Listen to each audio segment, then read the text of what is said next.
Hello everyone welcome back to our channel.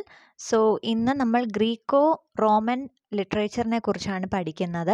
അതിൻ്റെ ഒരു introduction video നമ്മൾ already പറഞ്ഞിട്ടുണ്ടായിരുന്നു. അത് നമ്മൾ ഗ്രീക്ക് പീരീഡിനെ മൂന്നായിട്ട് ഡിവൈഡ് ചെയ്തുകൊണ്ട് ഓരോ ടൈം പീരീഡിലും എന്തൊക്കെയാണ് സംഭവിക്കുന്നതെന്നും ഇമ്പോർട്ടൻ്റ് ആയിട്ടുള്ള റൈറ്റേഴ്സ് ആരെന്നൊക്കെയാണ് നമ്മൾ ഡിസ്കസ് ചെയ്തിരുന്നത്.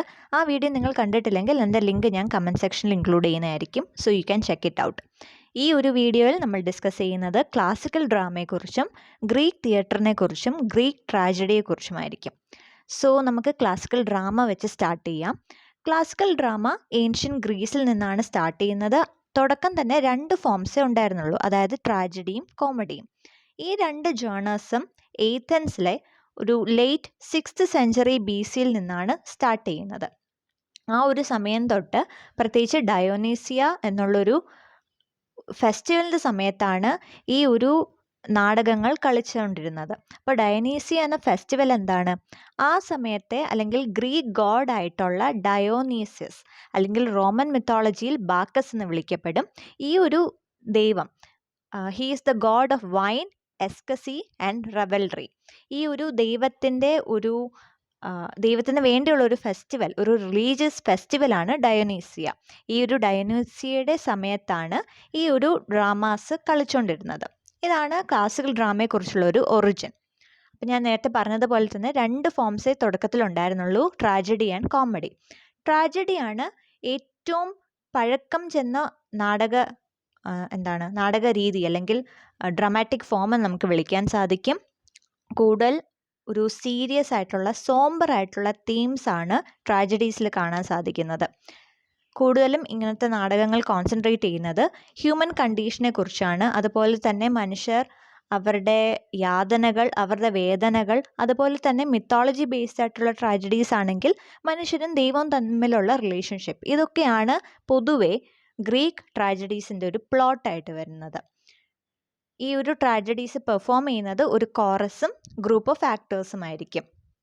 കൂടുതൽ സമയവും ഇത് നമ്മുടെ മെയിൻ ക്യാരക്ടറിൻ്റെ ഒരു ഡൗൺഫോൾ ആയിരിക്കും കാണിക്കുന്നത്.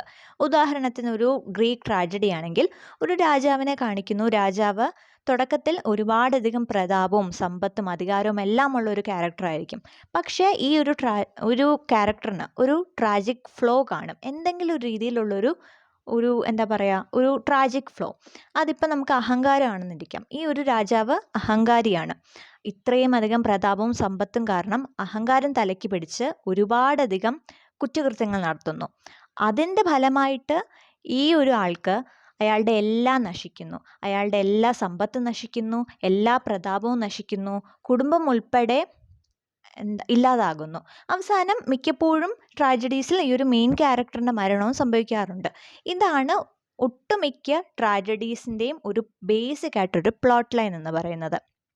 ഏറ്റവും ഫേമസ് ആയിട്ടുള്ള ഗ്രീക്ക് ട്രജീഡിയൻസ് എന്ന് പറയുന്നത് ഏഷ്ചിലസ്, സോഫോക്ലസ് ആൻഡ് യൂറിപ്പിഡസ് ആണ്. ഇവരുടെ എല്ലാം വർക്ക്സ്, അതായത് ഏഷ്ചിലസ് എഴുതിയിട്ടുള്ള ഒറസ്ട്രിയ, സോഫോക്ലസിൻ്റെ ഈഡിപ്പസ് റെക്സ്, യൂറിപ്പിഡസിൻ്റെ മീഡിയ, ഇതെല്ലാ വർക്ക്സും ഈ റൈറ്റേഴ്സും ഇന്ന് പോലും നമ്മൾ പഠിക്കുന്നുണ്ട്. പല ഭാഗത്തും നമ്മൾ പെർഫോം ചെയ്യുന്നുണ്ട്. അത്രമാത്രം ഇമ്പോർട്ടൻ്റ് ആണ് അവരുടെ കോൺട്രിബ്യൂഷൻ എന്ന് പറയുന്നത്. ഇനി നമുക്ക് കോമഡിയിലേക്ക് വരാം. കോമഡിയിലേക്ക് വരുമ്പോൾ ട്രാജഡിക്ക് ശേഷം ഡെവലപ്പായ ഒരു ഡ്രാമാറ്റിക് ഫോമാണ് കോമഡി. അതുമാത്രമല്ല സറ്റയർ പ്ലേ എന്നുള്ളൊരു ഫോമായിട്ട് കുറച്ചും കൂടി ഒരു അസോസിയേഷൻ ഉണ്ട്. എന്താണ് സറ്റയർ പ്ലേ? അത് കുറച്ചും കൂടി സറ്റയറിക്കലാണ്, കുറച്ചും കൂടി എൻ്റർടൈൻമെൻറ്റ് ഫോക്കസ്ഡ് ആണ്, ഹ്യൂമർ നിറച്ചുള്ള ഒരു പ്ലോട്ടിലാണ് കോമഡീസിൽ വരുന്നത്. അവിടെയും സ്റ്റാർട്ടിങ്ങിൽ മിത്തോളജി ആയിരുന്നു പ്ലോട്ട് ലൈൻ, അതുപോലെ തന്നെ സോഷ്യൽ കമൻട്രിയും ഉണ്ടായിരുന്നു. ഏറ്റവും നമുക്ക് എടുത്തു പറയാൻ സാധിക്കുന്ന ഗ്രീക്ക് കോമിക് പ്ലേ റൈറ്റ് എന്ന് പറയുന്നത് അരിസ്റ്റോഫെയിൻസ് ആണ്. അദ്ദേഹം എഴുതിയിട്ടുള്ള ലിസിസ്ട്രാറ്റയാണ് ഏറ്റവും കൂടുതൽ പഠിക്കുന്ന അല്ലെങ്കിൽ ഏറ്റവും ഇമ്പോർട്ടൻ്റ് ആയിട്ടുള്ളൊരു ഗ്രീക്ക് കോമഡി എന്ന് പറയാൻ സാധിക്കും. അപ്പോൾ ഈ ഒരു കോമഡിയിലും കൂടുതലും പൊളിറ്റിക്കൽ സോഷ്യൽ ഇഷ്യൂസാണ് ഡിസ്കസ് ചെയ്യുന്നതെങ്കിലും അത് കുറച്ചും കൂടി ഒരു ലൈറ്റ് ഹാർട്ടഡ് ആയിട്ട് ഒരു എൻ്റർടൈനിങ് അല്ലെങ്കിൽ സറ്റൈറിക്കൽ രീതിയിലാണ് പ്രസൻറ്റ് ചെയ്തിട്ടുള്ളത്. ഹ്യൂമർ ചേർത്തിട്ടുള്ള പ്ലോട്ട്സ് ആണ് കോമഡിയിൽ പൊതുവായിട്ടും ഉള്ളത്. അതിൻ്റെ ഒരു ലക്ഷ്യം എന്ന് പറയുന്നത് ട്രാജഡിയുടെ നേരെ ഓപ്പോസിറ്റാണ്. കുറച്ചും കൂടി ലൈറ്റ് ഹാർട്ടഡ് ആയിട്ടുള്ള എൻ്റർടൈൻമെൻ്റ് ആയിട്ടുള്ള രീതിയിൽ കാര്യങ്ങൾ അവതരിപ്പിക്കുക. അതാണ് കോമഡിയുടെ ഒരു ഉദ്ദേശം. ഇനി നാടകങ്ങളെക്കുറിച്ച് നമ്മൾ സംസാരിച്ചു. അപ്പോൾ നാടകങ്ങൾ പൊതുവായും അവതരിപ്പിക്കുന്ന ഒരു സ്റ്റേജും കാണും, അല്ലെങ്കിൽ ഒരു തിയേറ്ററും കാണും. ഗ്രീക്ക് തിയേറ്ററിനെ കുറിച്ചാണ് നമ്മൾ ഇന്ന് സംസാരിക്കാൻ പോകുന്നത്. അതിൻ്റെ ഒരു സ്ട്രക്ചറാണ്, ഈ ഒരു പിക്ചറാണ് നിങ്ങൾക്ക് കാണാൻ സാധിക്കുന്നത്. ഓരോ സ്ട്രക്ചറായിട്ട് നമുക്ക് ഡിസ്കസ് ചെയ്തിപ്പോൾ. ആദ്യം കൊയിലോൺ അല്ലെങ്കിൽ തിയേട്രോൺ. നമുക്ക് സ്ക്രീനിൽ കാണാൻ പറ്റുന്ന ഈ ഒരു സ്ഥലം, ഒരു ഹോർസ് ഷൂ എന്നുള്ള രീതിയിൽ ഒരു സെമി സർക്കിൾ ഭാഗത്താണ് ഈ ഒരു കൊയിലോൺ എന്ന ഏരിയ വരുന്നത്. ഇതാണ് ഓഡിയൻസിൻ്റെ സ്ഥലം. ഓഡിയൻസിൻ്റെ സീറ്റാണ് കൊയിലോൺ എന്ന് പറയുന്നത്. ഓക്കെ, ഒരു സെമി സർക്കുലർ രീതിയിലാണ് കാണാൻ പറ്റുന്നത്. അടുത്തതാണ് ഓർക്കസ്ട്ര. ഓർക്കസ്ട്ര നമ്മുടെ സ്റ്റേജിൻ്റെ ഒത്തുനടുക്കായിട്ട് വരും. ഇത് കുറച്ചും കൂടി ഒരു സർക്കുലർ ഷേപ്പിലായിരിക്കും, ഗ്രൗണ്ട് ലെവലിലായിരിക്കും. ഇവിടെ തന്നെ ഒരു ഓൾത്താർ കാണും. അൽത്താര എന്ന് പറയുന്ന ഈ ഒരു സ്ഥലം കാണും. അതിൻ്റെ പേരാണ് തൈമേൽ. തൈമേൽ എന്തിനാണ്? ഞാൻ പറഞ്ഞു, ഡയോനീസിയസ് എന്ന ഗോഡ് ഓഫ് വൈൻ, അതുപോലെ എസ്കസി, ഈ ഒരു ഗോഡിന് വേണ്ടിയുള്ള ഫെസ്റ്റിവലിലാണ് ഈ ഡ്രാമ എല്ലാം നടക്കുന്നത്. അപ്പോൾ പൊതുവേ ഒരു ദൈവത്തിന് വേണ്ടിയുള്ള ഒരു റിലീജിയസ് ഫെസ്റ്റിവൽ ആവുമ്പോൾ അവർ ഒരു ബലി കൊണ്ടാണ് ഈ ഒരു ഫെസ്റ്റിവൽ എല്ലാം സ്റ്റാർട്ട് ചെയ്യുന്നത്. അതുകൊണ്ട് തന്നെ ദൈവത്തിന് വേണ്ടി ഒരു ബലി സമർപ്പിച്ചുകൊണ്ടാണ് അവരെല്ലാ നാടകവും തുടങ്ങുന്നത്. അതിനു വേണ്ടിയുള്ള അൽത്താര, അതായത് തൈമീൽ എന്ന് പറയുന്ന അൽത്താര ഈ ഒരു ഓർക്കസ്ട്രയുടെ ഒത്തുനടുക്കാണ് ഉള്ളത്. ഇവിടെ വെച്ച് ബലി നടത്തിയതിന് ശേഷമാണ് അവർ നാടകങ്ങൾ തുടങ്ങുന്നത്. അത് എഴുതിയിട്ടില്ല, പക്ഷേ ഈ ഒരു ഓർക്കസ്ട്രയുടെ നടുക്കായിട്ട് വരുന്ന ഒരു അൽത്താരയാണെന്ന് ജസ്റ്റ് ഒന്ന് അറിഞ്ഞിരിക്കുക. ഇനി നമുക്ക് സീൻ, അത് സ്ക്രീനിൽ കാണാൻ പറ്റി ഈ ഒരു ബോക്സ് ലൈക്ക് സ്ഥലം, അതാണ് സീൻ എന്ന് പറയുന്നത്. ഇത് ബാക്ക്ഡ്രോപ്പ് ഒക്കെ വരുന്ന സ്ഥലങ്ങളാണ്. ഇവിടെ നമുക്ക് ഇടയ്ക്കുള്ള സ്പേസ് കാണാം. ഇതാണ് എൻട്രൻസും എക്സിറ്റും. അപ്പോൾ ഈ ഒരു സ്ഥലത്താണ് നമ്മുടെ ആക്ടേഴ്സ് ഇറങ്ങുന്നതും കയറുന്നതും, അതുപോലെ ബാക്ക്ഡ്രോപ്പ് എല്ലാം വരുന്നത് ഈ ഒരു സീൻ എന്ന സ്ഥലത്താണ്. ഇനി നമുക്ക് കാണാൻ പറ്റും തൊട്ടടുത്തൊരു സീനിൻ്റെ കുറച്ച് ഫ്രണ്ടിലായിട്ട് തന്നെ പ്രൊസേനിയൻ ഉണ്ട്. പ്രൊസേനിയൻ എന്ന സ്ഥലത്താണ് നമ്മുടെ സെൻറ്റർ സ്റ്റേജ്. ഈ ഒരു സ്ഥലത്താണ് നമ്മുടെ ആക്ടേഴ്സ് വന്നിട്ട് നാടകങ്ങൾ അവതരിപ്പിക്കുന്നത്. അത്രയേ ഉള്ളൂ.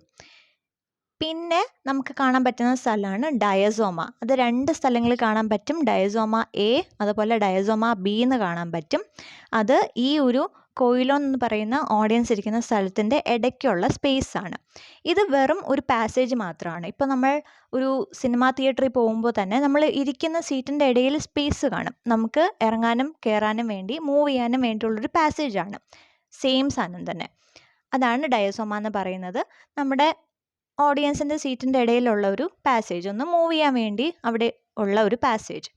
ഇനി പാരഡോസ് എന്ന് പറഞ്ഞുകൊണ്ട് നമുക്ക് ഒരു സ്പേസും കൂടി കാണാൻ പറ്റും. അത് നമ്മുടെ കോറസിന് കയറാൻ വേണ്ടിയുള്ളൊരു സ്ഥലമാണ്. ഞാൻ പറഞ്ഞു, നാടകമാകുമ്പോൾ കോറസും ഉണ്ട്, ആക്ടേഴ്സും ഉണ്ട്. ആക്ടേഴ്സാണ് ഈ ഒരു സ്റ്റേജിൽ കളിക്കുന്നത്. കോറസ് ഈ ഒരു സ്ഥലം, പാരഡോസ് എന്ന് പറയുന്ന ഈ ഒരു പാസേജിലൂടെ വന്നിട്ടായിരിക്കും അവർക്ക് പറയാനുള്ള കമൻട്രി എല്ലാം അവതരിപ്പിക്കുന്നത്. സോ ഇതാണ് നമ്മുടെ ഒരു ഗ്രീക്ക് തിയേറ്ററിൻ്റെ ഒരു ബേസിക് ആയിട്ടുള്ളൊരു സീറ്റിംഗ് ഏരിയ. ഞാൻ പറഞ്ഞ കാര്യങ്ങളെല്ലാം തന്നെ നോട്ട്സായിട്ട് നമുക്കിവിടെ വായിക്കാൻ സാധിക്കും.